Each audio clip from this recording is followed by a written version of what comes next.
오늘 본문을 통해 사울의 죽음을 들은 다윗이라는 제목으로 말씀의 은혜를 함께 나누려고 합니다. 작년 2019년도 1월 첫 주부터 시작을 해서 사사기, 룻기, 사무엘상을 우리가 말씀을 들었습니다. 올해는 사무엘하 1장부터 시작을 하려고 합니다. 그래서 한 장 한 장 우리가 살펴보면서 아마 올해는 열왕기상까지 가지 않을까 싶어요. 다윗과 솔로몬의 이야기를 우리가 말씀을 통해서 듣고 또 배우면서 하나님 말씀을 통해서 우리에게 어떠한 교훈을 하시고 또 우리에게 은혜를 주실지를 함께 찾아가는 귀한 시간이 되었으면 좋겠습니다. 사무엘하를 우리가 이제 보려고 하는데, 사무엘상에 대한 이야기를 잊어버리시지 않으셨나 모르겠어요. 다 기억을 하시나요? 사무엘상에 대한 얘기를 우리가 풍성하게 말씀을 가지고 있어야 사무엘하를 잘 이해할 수가 있어요. 안 그러면 다윗에 대한 우리의 편견을 또 오해를 가지고 말씀을 볼 수밖에 없습니다. 자, 우리 다시 한번 좀 기억을 더듬어가면서 보겠는데요. 다윗이 시작을 하는 사무엘상의 이야기는요, 사무엘의 기름 부음으로 시작을 합니다. 때는 청소년이라고 이야기를 했고, 다윗이 약 청소년의 나이는 한 신학자들은 17살 뭐 이렇게 이야기를 하기를 하는데, 어쨌든 그 청소년의 나이에 사무엘의 기름 부으심이 있었습니다. 그 뒤로 이 다윗이 전쟁터에 나가 있는 형들에게 도시락 싸들고 갔다가 골리앗을 만나고 거기서 물맷돌을 돌려서 골리앗의 이마를 명중시킴으로 인해서 골리앗을 죽이게 됩니다. 이때부터 다윗은 전쟁 영웅이 되죠. 그리고 이후에 다윗은 사울의 딸 미갈과 결혼을 하게 되고 사울의 사위가 됩니다. 이때에 다윗의 나이는 약 20세 초반 정도가 됩니다. 이후에 승승장구하여 다윗은 이스라엘의 군대 장관이 됩니다. 그러니까 군 입대를 하고 사울의 사위가 정도 되는 것뿐만 아니고 가는 곳마다 블레셋 킬러 역할을 하면서 블레셋을 다 죽이는 거예요. 그래서 단숨에 이스라엘의 군대 장관이 되면서 노래가 지어졌죠. 사울은 천천히요, 다윗은 만만이다. 이런 노래가 지어지면서 다윗이 이스라엘의 군대 장관으로 최고 지휘관을 갖게 됩니다. 그러나 이 다윗은 사울로부터 이제 쫓기는 신세가 되어서 도망자 다윗이 이제 되게 되는데, 이때 다윗의 나이가 20세 중반 정도가 됩니다. 그러니까 30세에 다윗이 왕이 됐다는 것을 우리가 생각을 해보면, 자, 다윗이 도망자의 삶을 살았던 것은 막 10년, 13년 이게 아니라 20세 중반까지는 잘 나갔다니까요. 잘 나가요. 하늘을 나는 새도 떨어뜨릴 수 있는 권력을 가지고 있는 게 다윗입니다. 그래서 이 다윗이 20대 중반까지는 잘 나가다가 도망자의 삶을 살기 시작을 하면서 약 5년 정도, 길면 7년, 이 정도의 시간을 이렇게 광야 생활을 하게 됩니다. 그런데 광야 생활을 하면서 완전히 밑바닥까지 추락을 했던 이 다윗이 5년, 7년을 완전히 거지처럼 행동해 살았느냐? 그것도 아닌 거예요. 중간에 누구를 만나요? 아둘람 공동체가 형성이 됩니다. 사울을 피해서 아둘람이라는 이 굴에 도망을 가게 되는데, 여기에 마음이 원통한 자, 빚진 자, 상한 자, 이런 사람들이 모여들기 시작을 하면서 400명의 사람들이 다윗을 따르기 시작을 해요. 그리고 이후에 10광야 그일라 지역에서 사람들을 블레셋 손에서 구원해주면서 여기서 200명이 더 붙어요. 그래서 다윗을 따라다니는 사람들이 몇 명이 되느냐? 600명의 사람들이 다윗을 따라다닙니다. 여러분, 이 정도 되면 도망자 아닙니다. 도망자면 혼자 도망 다니지 600명이 도망을 다닐 수가 있어요? 여기서부터는 다윗이 도망을 다닌 게 아니고 다윗이 힘을 갖기 시작을 하면서 사울도 함부로 건드리지 못하는, 그리고 블레셋도 함부로 건드리지 못하는 새로운 세력이 되어버립니다. 그 사무엘상을 잘 읽어보면 도망자 시기는 얼마 안 된다라는 거예요. 그리고 아둘람 공동체로서 다윗이 점점점 여기서 힘을 더 많이 갖기 시작을 하고 더 많은 사람들이 다윗을 향해 모여들기 시작을 합니다. 새로운 세력인 거죠. 그러다가 이 600명의 아둘람 공동체가 어디로 가느냐? 블레셋 시글락 지역으로 들어갑니다. 블레셋 가드 왕을 만나면서 가드 왕하고 딜을 하는 거죠. 내가 블레셋 당신의 나라 남쪽 변방 시글락을 지켜줄 테니 우리를 용병으로 써달라는 거예요. 이거를 만명이라고도 이야기를 하지만 이스라엘 입장에서는, 사울의 입장에서는 만명일 수도 있겠지만 이건 만명이 아닌 거예요. 블레셋을 대신하여 싸워주고 있는 다윗이고, 싸움을 통해서 얻은 전리품을 누가 가져요? 다윗과 블레셋이 나눠 가져요. 이게 어떻게 만명이에요? 이건 만명이라고 할 수 없는 거죠. 블레셋의 용병으로 들어갑니다. 그리고 이후에 사울이 죽고 난 후에 다윗은 이 유다 지파의 왕이 됩니다. 시글락 지역에 있으면서 시글락을 통해서 힘을 얻게 되는 거죠. 사실 이 시글락이라는 지역은 블레셋 땅이 아니었어요. 여호수아 말씀에 보면 이 시글락은 유다 지파가 분배받은 땅이었습니다. 그런데 유다 지파가 분배받은 이 시글락을 빼앗겨요. 유다 지파에게. 언제? 정확하게 이야기하면 사사기 3손 때 빼앗겨요. 그리고 이 시글락이 빼앗기고 난 후에 이 시글락을 블레셋이 관리를 하고 블레셋 땅이 되는데, 잘 생각해 보세요. 땅은 빼앗겼지만 시글락에 사는 주민은 어떤 사람들일까요? 1번 이스라엘 사람, 2번 블레셋 사람. 1번 이스라엘 중에서도 유다 지파 사람들이라는, 유다 지파 사람들은 여전히 시글락에 살고 있는 거예요. 여기 블레셋 사람들이 오지 않습니다. 블레셋 사람들은 해양 민족이기 때문에 산악지방으로 올라오지는 않아요. 그저 땅만 빼앗고 거기서부터 세금 걷어가는 것만 하는 거죠. 고대 전쟁 사회는 세금 걷어가는 게 주 목적인 거지, 그것을 통해서 뭔가를 주민들을 이동시키고 죽이고 뭐 이런 역할을 하는 게 아니라는 겁니다. 이 시글락 지역에 이렇게 있으면서 다윗이 시글락을 지켜주면서 여기서부터 유다 지파의 환심을 얻은 겁니다. 유다 지파 주민들. 그리고 이 유다 지파 주민들로부터 이 환심을 얻고 난 후에 힘을 얻는 거죠. 사울이 죽고 나고 다윗은 어떻게 됐습니까? 사울이 죽고 난 후에 다윗은 이 시글락 유다 지파의 주민들의 힘을 얻어서 유다 지파 헤브론에서 왕이 됩니다.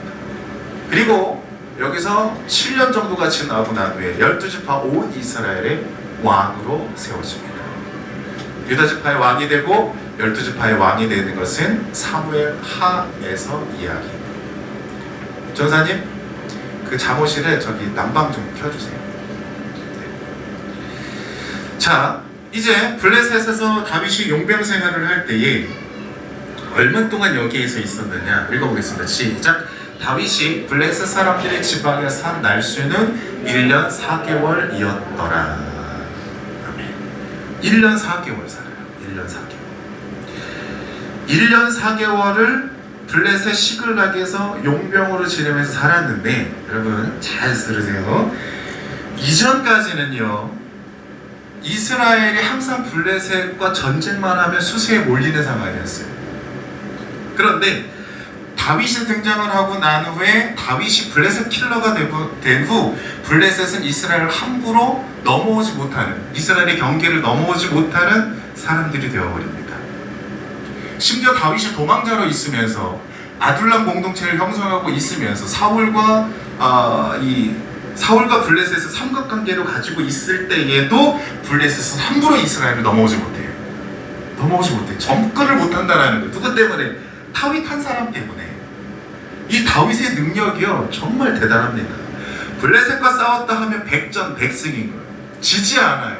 도대체 어떻게 싸우는지 모르겠지만 블레셋과 싸웠을 때 절대적으로 이기는 사람은 다윗밖에 없어요. 대단한 사람인 거죠. 그런데 생각해보세요. 이 다윗이 블레셋으로 넘어가요. 블레셋의 친구가 돼요. 블레셋의 용병이 돼요. 그다음 블레셋 어떻게 될까요? 이 1년 4개월 동안에 어떤 일이 일어나기 시작을 하느냐? 첫째, 블레셋은 강해지고 이스라엘 사울은 쇠퇴하기 시작을 합니다. 급추락하기 시작을 하는 거예요. 사울과 이스라엘이 이 블레셋에게 얼마만큼의 땅을 빼앗기기 시작을 하는지 1년 4개월 동안에 이스라엘의 절반이라는 나라를 다 빼앗겨요.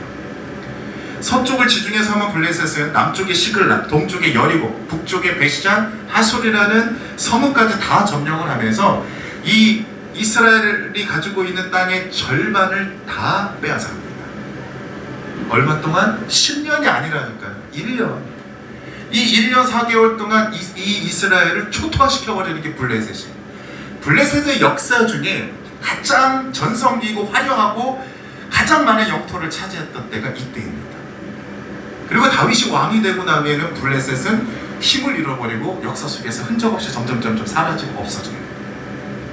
요때 언제? 이 1년 4개월 다윗이 블레셋으로 넘어간 후에 완전히 추락을 합니다. 그리고 블레셋과 전쟁 중에 사울과 세 아들이 죽습니다. 이 세 아들 중에는 요나단도 포함이 되죠. 길보아 산에서 전쟁이 있었고 이 전쟁으로 사울과 세 아들은 죽습니다. 블레셋은 사울과 세 아들의 시신을 베시안 성벽에 못 박고 그들의 목을 잘라서 블레셋 땅으로 가져갑니다. 사무엘상에서 내용은 사무엘이 죽었습니다. 사울도 죽었습니다. 요나단도 죽었습니다. 이 말은 이제 이스라엘 땅에 사무엘과 같은 선지자, 제사장, 지도자가 없다는 거고, 사울과 같은 왕이 없다는 거고, 요나단과 같은 이 왕의 후손, 그러니까 왕자 역할을 할 수 있는 사람이 없다는 거예요. 물론 사울의 아들 한 명은 남아 있어요. 이스보셋. 그런데 선지자도 왕도 왕의 아들, 첫째 아들 요나단도 다 죽었다는 겁니다. 위기입니까? 이 위기입니다가 아니고 위기입니까? 라고 물어보는 거예요. 정말로 위기일까요? 사사기에서의 주된 핵심 구절은 이스라엘의 왕이 없음으로 자기 소견에 옳은 대로 행했다라는 거예요. 왕이 없었다는, 왕이 없음으로 자기 마음대로 행동했다라는 거예요. 이거를 해석을 잘해야 되는데 왕이 없는 게 아니라 왕을 무시했다라는 거예요. 이스라엘은 왕을 무시했으므로 자기 소견에 옳은 대로 행했다라는 거예요. 왕이 있어요. 원래 있어요. 원래부터. 그 왕은 누구예요? 이스라엘의 왕은 하나님이에요. 할렐루야. 이스라엘의 왕은 하나님이었지만 하나님만의 왕이셨고 처음부터 그랬습니다. 출애굽할 때부터 아브라함 때부터 하나님은 여전히 우리의 왕이시고 우리의 삶의 주인이시고 우리는 그분의 청지기이면서 그분의 종이고 그분의 삶 가운데 우리는 들어가서 살아가고 있는 존재인 거지 우리에게 왕이 없는 게 아닌 거예요. 이스라엘은 언제나 왕이 있었어요. 그러나 백성들은 하나님을 왕으로 인정하지 않았습니다. 이스라엘의 왕이 없었던 것이 아니라 하나님을 이스라엘의 왕으로 인정하고 있지 않다라는 거예요. 우리는 우리의 삶이 공허한 것이 아니라 우리의 삶이 목적이 없는 것이 아니라 우리의 삶의 주인이 없는 것이 아니라 하나님이 여전히 살아계시고 존재하고 계시는데도 불구하고 하나님의 존재성을 우리는 무시하고 살아가고 있는 것뿐이라는 거예요. 하나님은 여전히 거기에 계시고 늘 우리와 함께 하시고 늘 우리의 주변에 살아 역사하시는데 우리는 그 하나님의 존재를 인지하지 못하고 있는 것이라는 겁니다. 목적이 이끄는 삶이 아니라 존재가 이끄는 삶을 살아가야 하는 거고 존재론적 그 삶 속에서는 항상 하나님의 존재가 우선시 되어야 하는 줄로 믿습니다. 하나님을 보이지 않는다고 무시하지 마시기 바랍니다. 눈에 보이는 것 없고 손에 잡히는 것 없고 귀에 들리는 것 없다 할지라도 하나님은 여전히 오늘도 우리와 함께 하시며 우리의 예배를 다 받아주시는 우리의 왕이신 하나님이신 줄로 믿습니다. 사울의 죽음이 위기입니까? 왕이 죽었기 때문에 나라가 망하는 겁니까? 아닌 거예요. 나라는 망하지 않아요. 왜? 우리 안에 하나님의 나라가 있으면 그 나라의 왕은 여전히 하나님이시기 때문에 나라가 망하는 게 아닌 겁니다. 누군가의 죽음이 슬픔이기는 하지만 하나님이 살아계시고 우리가 하나님을 믿고 신뢰한다면 하나님은 언제든지 우리를 다시 새롭게 하시고 주의 말씀으로 우리를 일으키시면서 슬픔 중에 위로되시고 위기 속에 그분의 인도하심을 경험하게 될 줄로 믿습니다. 세 번째, 블레셋이 용병 생활을 하면서 어떤 일이 있었습니까? 블레셋과 다윗이 친구가 돼요. 청소년 다윗이 골리앗과 상대로 싸울 때 이런 말을 했어요. 사무엘상 17장 45절에 다윗이 블레셋 사람에게 이르되 너는 칼과 창과 단창으로 내게 나아오거니와 나는 만군의 여호와의 이름으로 내가 모욕하는 이스라엘 군대의 하나님의 이름으로 내게 나아가노라. 사울의 군대 장관으로 있을 때에도 사울은 천천히요 다윗은 만만이다라는 찬사를 받았어요. 블레셋의 킬러였어요. 블레셋은 다윗의 이름만 들어도 벌벌 떠는 사람들이었어요. 그런데 다윗이 블레셋의 용병으로 있는 동안 다윗은 블레셋 가드왕 아기스에게 충성스러운 신하가 되었고, 그리고 이후 사울이 죽고 다윗이 헤브론에서 왕이 되었을 때 블레셋은 다윗과 친구가 됩니다. 지금 시대였으면 다윗이 헤브론에서 유다 왕이 되었을 때 블레셋이 화환 하나 정도 보내지 않았을까? 화환, 경축 왕이 된 걸 축하합니다. 블레셋 가드왕 아기스.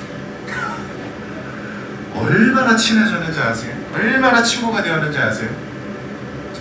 여러분, 놀라운 사실은요, 사무엘상에서는 다윗이 블레셋의 킬러였지만 사무엘 하에서는요 다윗이 블레셋을 공격하지 않아요. 블레셋과 전쟁 이야기가 없어요. 사무엘 하에서는 오히려 다윗은 블레셋을 용병으로 데려다가 군대를 만듭니다. 사무엘상에서 시글락에 정착을 하면서 600명의 사람들과 블레셋의 용병 생활했던 다윗이 사무엘 하로 넘어오면서 이제는 블레셋 사람들을 데려다가 자기 군대를 만들어요. 용병. 어마어마한 군대를 만듭니다. 몇 명인지 나중에 알려드릴게요. 상상 초월입니다. 이스라엘의 전체 지파 군대가 광해에 나왔을 때 60만 명이었어요. 그 이상이에요. 블레셋의 용병 다 데리고 갑니다. 블레셋의 도움으로 12지파를 통일합니다. 목사님, 성경에 그런 얘기 있어요? 있다니까요. 한 장 한 장 제가 샅샅이 찾아가면서 이제 볼 거예요. 재밌어요. 성경 엄청 재밌어요. 할렐루야. 저만 재밌나? 자, 보세요. 한마디로 정리하면 이거예요. 다윗은 블레셋 골리앗 때문에 유명해졌고 블레셋 가드왕 때문에 아둘람 공동체를 정착시켰어요. 가드왕 아니었으면요 아둘람 공동체 흩어졌어요. 블레셋 때문에 유다의 왕 12지파의 왕이 됐고 블레셋 때문에 가장 강력한 이스라엘 군대를 만듭니다. 다윗은 블레셋 때문에 떴어요. 블레셋은 다윗의 러닝메이트와 같아요. 그러면 블레셋이 뭐가 잘못된 거예요? 아니요. 역사 속에서 하나님이 그 계획 가운데 있다는 거죠. 다윗을 세우기 위해 블레셋을 사용하셨다는 거죠. 문제는 이제 그 뒤에 넘어가서 다윗이 하나님의 사람에서 정치인 다윗으로 넘어가면서 이 하나님의 깊은 뜻을 이해하지 못한 거예요. 왜 그렇게 블레셋이 러닝메이트가 되고 하나님께서 많은 것들을 주시면서까지 다윗을 띄우시고 세우시고 가장 강력한 왕으로 만드셨을까? 그것은 다윗이 해야 할 일이 있기 때문이라는 거죠. 그 해야 할 일은 나중에 자세히 말씀드리겠지만 그냥 간단하게 말씀을 드리면, 아브라함에게 하나님께서 말씀하셨던 땅에 대한 경계선은요 메소포타미아로부터 이집트 나일강까지예요. 그런데 모세와 여호수아가 가나안 땅에 들어가고 난 후에 이 정복 전쟁을 통하여서 땅의 경계선을 남쪽 브에르셰바부터 북쪽 단까지만 경계를 만들어버립니다. 그 이후에 단부터 메소포타미아 그리고 브에르셰바에서부터 이집트 나일강까지는요 그냥 버려둬요. 여기를 차지하지 않아요. 하나님은 아브라함에게 땅과 자손을 약속하시고 하신 이유는 창세기 15장 말씀에 보면 이 아브라함의 자손들을 통해서 하나님의 의와 공도를 이루기 위함이라고 말씀하고 있어요. 하나님이 아브라함을 부르신 이유, 모세와 이스라엘 백성들을 부르신 이유, 그 이유에는 분명한 목적과 사명이 있다는 거예요. 그 땅을 찾아 그 땅을 통하여서 하나님의 살아계심을 나타내라는 거예요. 하나님의 의를, 하나님의 나라를, 하나님의 공의를 나타내라는 거예요. 이게 아브라함도 모세에게 말씀하셨던 것인데 이거를 여호수아 이후로부터 어느 누구도 실천하지 않다는 거예요. 적어도 다윗에게 이렇게 강력한 군대를 허락하신 이유는 이 군대를 가지고 뭐 하라는 거야? 남은 영토 다 차지해서 하나님의 뜻을 이루라는 거예요. 하나님의 약속을 성취해 가라는 거예요. 북쪽으로 남쪽으로 진군해 가. 하나님이 말씀하신 그곳에서 너희들의 자손을 나타내면서 하나님의 영광을 드러내라는 거죠. 그런데 다윗이 뭐 하는 줄 아세요? 사무엘하 11장에서 밧세바하고 만나고 난 후에요 그 이후부터 그 경계선을 넘어가지 아니하고 동쪽, 요단강 동쪽에 있는 모압, 암몬, 에돔 이 사람들만 쳐요. 여러분, 암몬, 모압, 에돔 족속은요 하나님이 이 출애굽기에서 뭐라고 말씀하셨냐면 이들은 너희들의 형제이니 전쟁하지 말라고 해요. 전쟁하지 말라 그래. 암몬, 모압, 에돔은 형제 국가예요. 이스라엘하고 거슬러 올라가면 이삭, 야곱 때의 형제 국가라는 거예요. 그래서 하나님은 이 모압, 에돔 족속들과 전쟁하지 말고 광야를 통과할 때도 우회해서 돌아가라고 말씀하시잖아요. 전쟁하지 마. 그런데 다윗은 골라도 암몬, 모압, 에돔하고만 전쟁을 해요. 아, 여기서부터 세금 엄청 걷어가요. 그 이후로, 그 이상으로, 이하로 땅을 더 이상 넓히지도 않아요. 이게 다윗입니다. 이거는 이제 잘못된 케이스인 거죠. 그러나 그 이전까지 하나님께서 블레셋을 통하여서 다윗을 세워가고 있으신 이유는 그것 때문이라는 거예요. 여러분, 대형교회가 나쁘다는 거 아니에요. 뭔가 많고 큰 것을 가지고 있다고 해서 전부 다 부패했다는 것, 그 개념이 아닙니다. 하나하나 걸음을 걸어가면서 하나님께서 우리에게 무언가를 허락해 가시는데 그것을 통하여서 우리가 분명히 해야 할 일이 있기 때문에 하나님이 주시고 허락해 가시는 거라는 거죠. 우리의 만남은 우연이 아니에요, 사모님. 우리의 교회 한 사람 한 사람도 공동체를 이루면서 만나고 또 하나님께서 보내주시고 우리 아이들을 통해서 세워가게 하시는 데에는 분명한 하나님의 계획이 있어요. 이것을 우리가 놓쳐서는 안 된다는 거예요.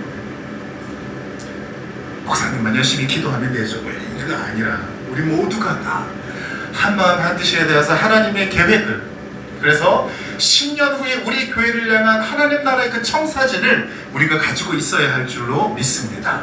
그러지 않으면요, 교회가 커갈수록 자꾸만 우리는 부패하게 되는 거예요. 딴 생각하게 되는 거예요. 그러지 않기를 축원합니다. 축원합니다. 지도자가 잘해야 돼요. 하나님 마음에 합한 다윗이 있고요, 정치인 다윗이 있어요. 무조건 전부 다 하나님 마음에 합한 다윗 아니에요. 하나님 마음에 합한 다윗은 어디까지냐? 사무엘하 10장까지. 11장부터는 제가 제목도 정해놨다니까요. 추락하는 다윗. 그 다음 주 끝없는 추락. 그 다음 주 계속해서 떨어지는 다윗. 그 다음 주 바닥까지 떨어지는 다윗. 회복 안 되는 다윗. 이래요. 거기서부터는 정치인 다윗이. 우리가 닮아가야 될 다윗은 어디까지냐? 하나님 마음에 합한 다윗이에요.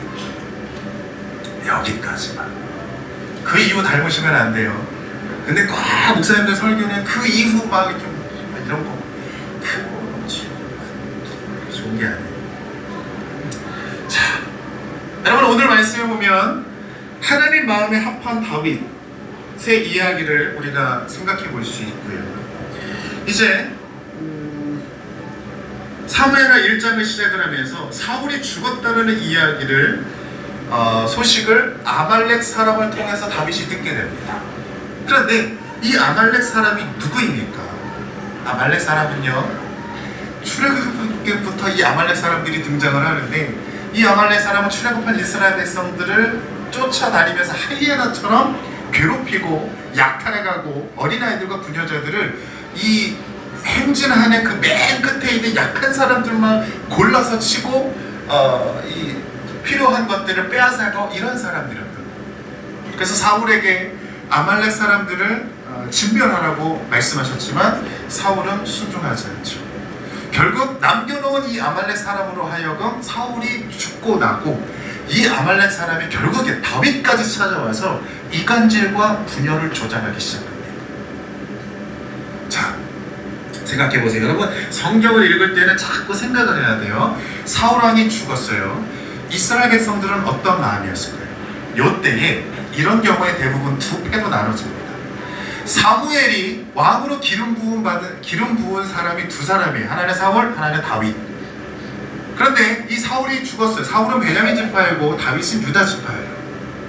이 두 사람이 기름 부은 받았는데 한 사람이 죽었어요.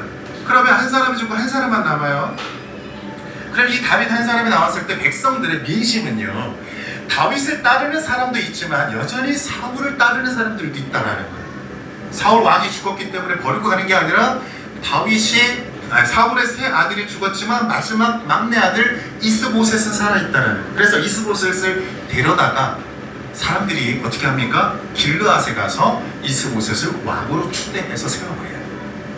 군대 장관 아브넬이. 그리고 이 이스보셋을 통하여서 왕의 후손이 살아있으니 이 왕조를 따라야 되지 않겠냐, 따라오라는 거예요. 그런데 이 따라가는 지파가 어느 정도 지파가 되냐면요, 자 이거예요. 잘 들으세요. 사울이 베냐민 지파라고 그랬어요. 베냐민 지파와 길르앗 지파는 사돈 관계예요. 사돈 관계예요. 사사기 20장 읽어보면 사돈 관계이고, 길르앗 지파는 루벤, 갓, 므낫세 지파가 합쳐진 지파예요. 두 지파만이. 그래서 길르앗이라는 뜻은 은혜라는 뜻입니다. 그런데 이 연결되어 있는 거예요. 자, 므낫세 반지파는 에브라임과 형제 지파이고 이것을 요셉 지파라고 불러요. 그런데 이 에브라임 지파는요, 힘이 얼마나 강력한지, 에브라임과 므낫세가, 에브라임이 여호수아 출신이고 여호수아가 있었던 지파거든요. 에브라임과 므낫세에 합치면 약 한 8만 명 정도의 군대가 형성이 되고, 이 에브라임의 리더십은 북쪽에 있는 이사가, 스불론, 납달리, 아셀, 단, 이 지파의 리더급이에요. 다 끌고 다녀요.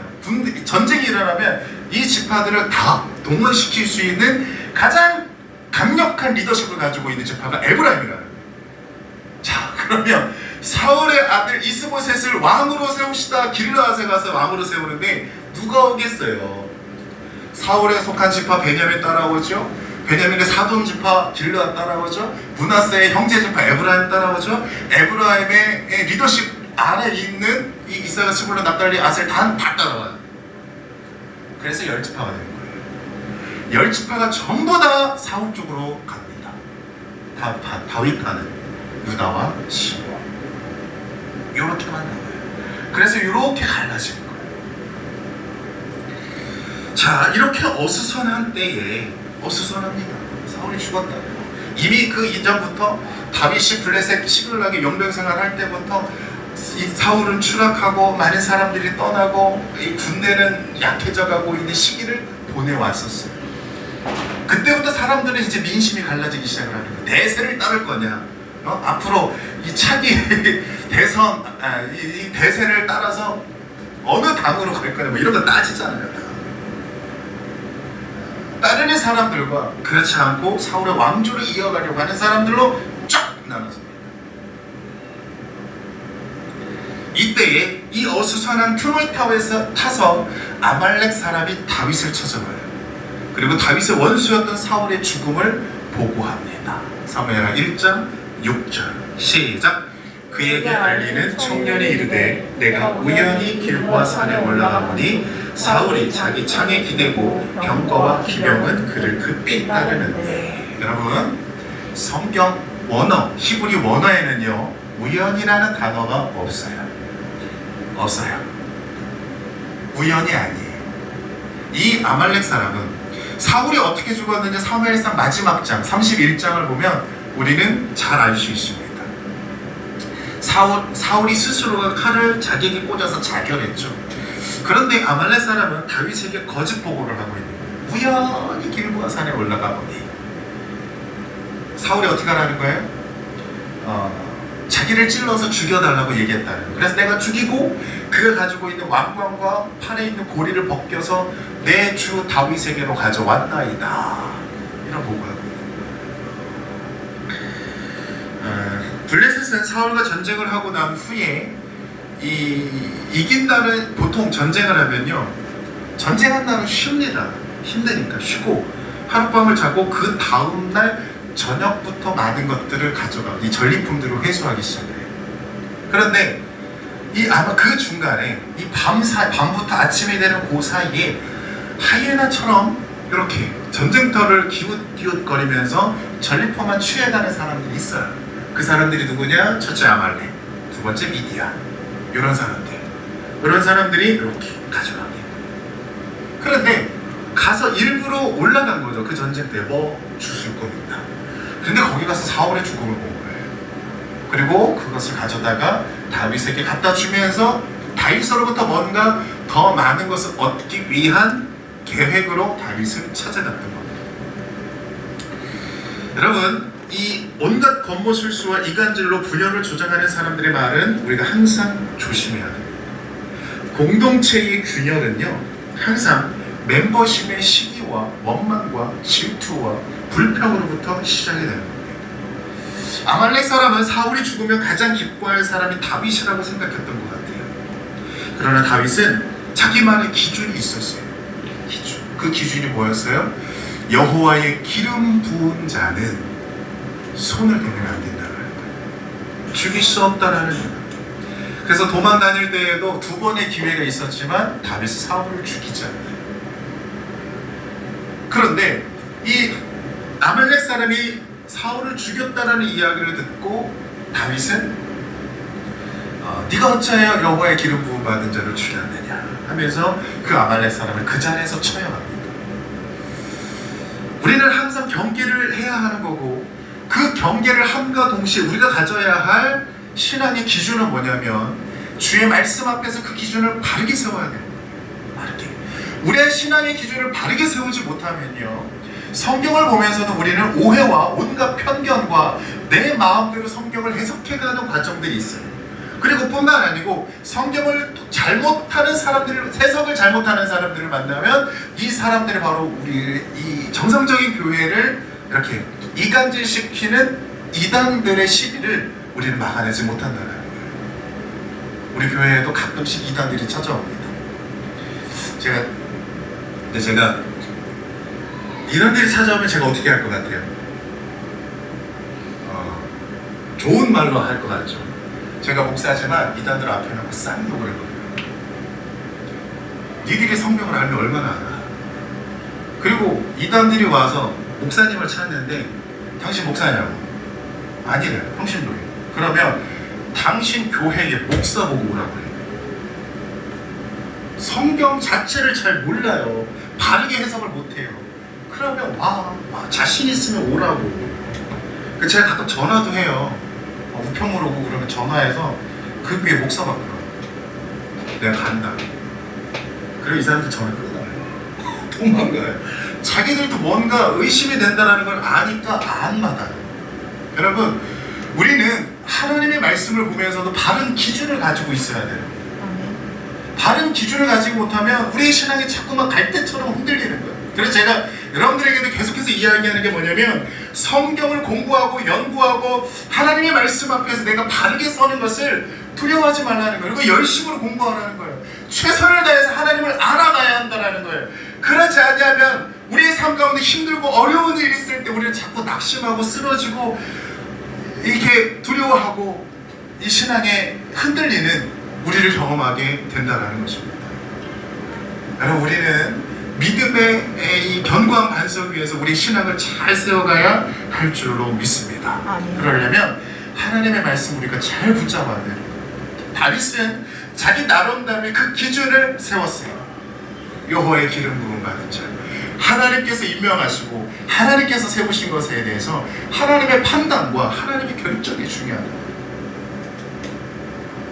그래서 그 기준 앞에서 잘못된 상식을 가지고 다가오는 사람들을 향해서 다윗은 단호한 결정을 할 수 있었던 것입니다.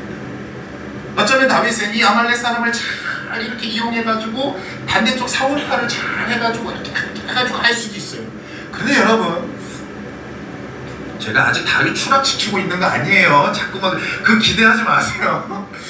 다윗은요, 아직까지는 계속해서 진심으로 사울의 죽음을 애통해하며 사울의 죽음 앞에 어쩔 줄 몰라 합니다. 아직은 다윗이 그 순수한 마음을 가지고 있습니다. 그리고 뭔가의 자기의 힘과 의지를 통하여서 왕위에 오른 것도 아니고, 아직 12지파를 사울파에 남아있는 10지파를 데려와서 통일시키기 위해서 다윗은 어떠한 애를 쓰지 않아요. 이후에 사무엘상 3장 4장 넘어갈 때까지 다윗은 어떤 액션을 취하지 않아요. 다윗이 하는 일은 뭐냐면, 다윗이 잘하는 것 중에 하나가 뭐냐면 기다리는 거예요. 기다리는 거. 여러분, 기다리는 게 얼마나 힘든지 아세요? 할 수 있는데 안 하고 기다리는 거예요. 다윗의 능력 알죠? 블레셋과 싸우면 백전백승이에요. 다윗은 아마 자기 힘을 가지고 있는 이 전쟁 능력을 가지고 만약 싸웠다면 싸움으로 블레셋과 이스라엘 막 다 통일을 시켰을지도 몰라요. 다윗의 능력은 대단합니다. 그러나 그럼에도 불구하고 다윗은 기다립니다. 사울을 죽일 수 있는 상황에서도 기다립니다. 왕이 될 수 있는 상황에서도 기다립니다. 사울이 죽고 열지파를 무력으로 통일할 수 있음에도 불구하고 기다립니다. 기다립니다. 통일은 할 수 있지만 사람의 마음은 얻을 수 없다는 걸 잘 알기 때문에, 그리고 하나님의 때가 아니라는 것을 스스로가 알기 때문에 기다립니다. 그리고 기다리고 또 기다리며 하나님께서 일을 이루시는 것을 이루어갑니다. 이게 다윗인 거예요. 여러분, 우리는 어떤 일을 계획을 세워갈 때에도 조급해하는 게 굉장히 많아요. 여러분, 인생은 짧은 것 같지만 길어요. 물론 긴 것 같지만 또 짧기도 하고, 우리가 한 걸음 한 걸음 준비해 가면 되는 거예요. 올해부터 오늘 첫 예배인데, 우리는 새해가 되면 항상 인생의 버킷리스트 짜듯이 뭔가 새해의 계획을 세워요. 그리고 1년 동안 내가 뭔가를 하겠다. 근데 1년 계획 짜지 마시고요, 그냥 오늘 하루부터 어떤 일을 시작하시면 돼요. 그리고 그걸 한 걸음 한 걸음 나아가다 보면 1년 후에는 반드시 그 결과물이 보이게 되어 있습니다. 우리가 조급해하지 아니하고 기다리며 하나님의 때를 준비해가는 그런 교회가 되어야 할 줄로 믿습니다. 마지막, 사울과 요나단을 위한 다윗이 애가를 짓습니다.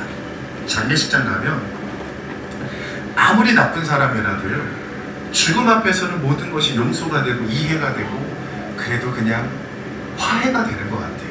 원수지간이라 할지라도 그래도 갔네 갔어 하면 그냥 좋은 이야기를 하려고 하는 것 같습니다. 그런데 다윗은 사울과 요나단의 죽음을 보면서 진심으로 용서하기 시작합니다. 자, 1장 17절부터 27절까지를 보면요, 17절에 사울과 그의 아들 요나단을 위해서 이렇게 애가를 지었다라고 말씀합니다. 19절을 보면 이스라엘의 내 영광이 산 위에서 죽임을 당하였도다. 오호라, 두 용사가 엎드려졌다. 두 용사, 사울과 요나단, 이 두 용사를 언급을 하면 이들을 위해서 애가를 졌다는 거예요. 20절, 이 일을 가드에 알리지도 말고 아스글론 거리에도 전파하지 말지어다. 가드와 아스글론은 블레셋의 도시입니다. 블레셋은 5도시가 있는데 가드, 아스글론, 가자, 에크론, 아슈켈론 5개의 도시가 있습니다. 그 중에서 가드와 아스글론이 제일 큰 도시인데 유다 지파들의 사람들이 입단속하라는 거야. 입단속하지. 여호와의 기름 부음 받은 자가 죽었다는 이 사실을 사람들에게 소문내지 마. 소문내지 마. 물론 사울을 죽인 사람이 블레셋이기는 하지만 일부러 이것은 막 유다 지파가 즐거워하고 막 찬양하고 이제는 다윗이 왕이다 이런 거 하지 말라고. 사람들의 죽음 앞에서는 애통하고 애가를 지며 기다리는 그 시간들이 필요하다는 거예요. 21절, 길보아 산들아 너희 위에 이슬과 비가 내리지 아니하며 재물 낼 밭도 없을지어다. 두 용사의 방패가 버림받 때문이라. 길보아 산에서 죽었기 때문에 길보아 산에 대한 이야기를 합니다. 22절, 죽은 자의 피에서 용사의 기름에서 요나단의 활이 뒤로 물러가지 아니하였으며 사울의 칼이 헛되이 돌아오지 아니하였도다. 사울은 자결했고 요나단의 죽음 앞에서는 요나단이 얼마나 용맹했었는지, 사울의 칼 앞에서 요나단이 전쟁을 진두지휘했다는 것을 표현하고 있어요. 23절, 사울과 요나단의 생전에 사랑스럽고 아름다운 자이라니와, 그죠? 제가 성화의상 설교하면서 요나단이 얼마나 효자였는지를 말씀드렸어요. 우리가 닮아야 할 사람은 사실은 다윗이 아니라 요나단이에요. 요나단만큼 하나님의 사람이 없어요. 24절, 이스라엘 딸들은 사울을 슬퍼하여 울지어다. 그가 붉은 옷으로 너희에게 화려하게 입혔고 금 노리개를 너희에게 채웠도다. 여러분, 이거 사실이에요. 이스라엘 딸들아, 사울을 슬퍼하래요. 사울이 붉은 옷으로 너희에게 화려하게 입혔고 복지 잘해줬다라는 거예요. 금 노리개를 너희에게 채웠도다. 연금 많이 줬다는 거예요. 진짜로요? 아니에요. 이건 아니에요. 사울은 오히려 많은 백성들에게 세금을 걷어갔고요, 공안 정치를 했어요. 그럼에도 불구하고 다윗이 이런 얘기를 쓴 거는 사울을 그냥 존중하고 그 명예를 높여주고 싶은 것 뿐입니다. 25절, 오호라 두 용사가 전쟁 중에 엎드려졌도다. 요나단이 내 산 위에서 죽임을 당하였도다. 요나단의 죽음을 이야기하고요. 26절, 내 형 요나단이요. 형 요나단이요. 요나단이 다윗보다 한 10살, 많게는 15살이라고 이야기하는데 나이 차이가 많았습니다. 내가 그대를 애통함은 그대는 내게 심히 아름다움이라 그대가 나를 사랑함이 기이하여 여인의 사랑보다 더하였도다. 여인의 사랑보다 더했다라는 이 사랑은 어떤 사랑이냐면 하나님을 사랑하는 마음을 보면서 요나단이 다윗을 향하여서 왕권을 주었다는 3회상 17장에서 다윗과 골리앗의 싸움이 있고 18장으로 넘어가면서 요나단이 다윗을 향하여 자기가 가지고 있는 칼자루 주고 자기가 입고 있는 군복 벗어주고 자기가 가지고 있는 돈까지 챙겨주면서 다윗을 엄청나게 챙겨요. 그리고 이후로 넘어가면서 요나단은 다윗에게 뭐라고 하냐면 사울을 다음하여 왕이 될 사람 내가 아니라 너야. 대놓고 얘기해. 네가 왕이 될 거다. 사무엘상 다시 읽고 싶지 않으세요? 원래 설교를 들으면 막 성경 읽고 싶은 마음이 막 올라와야 되거든. 진짜 그런 말이 있어. 그리고 읽을 때마다 그 구절들을 찾아갈 때 와 진짜 이런 말씀이 있었구나. 나만 즐거운 거 아니죠? 저 성경 볼 때만 너무 즐겁고 막 이렇게 제 머릿속에서 막 드라마가 막 이렇게 가는 것 같아요. 너무 재밌어요. 성경 재밌습니다. 아멘. 자, 그렇게 이제 이렇게 말씀을